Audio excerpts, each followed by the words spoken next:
Hey, it's Hannah from WTI. I have red eyelashes, so they're almost completely transparent and invisible. So mascara is absolutely one of those things that I need to have every day. Otherwise, I feel like I don't have any eyeballs.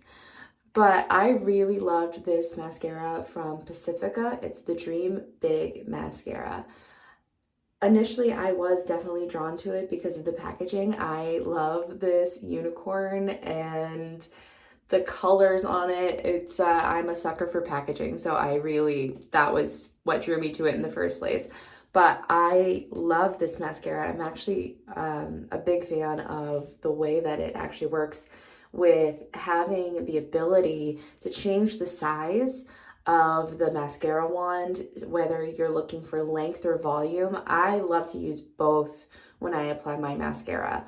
So I start out with length and then I go back in and shrink it into using it for volume. I think gives me a really nice, subtle, natural look. And this is definitely one of those mascaras that I love having in my makeup bag, especially when I'm traveling. I always grab this one to come with me. So if you haven't given this one a try yet, I recommend grabbing a tube of this Dream Big mascara, and I think you're really gonna like it.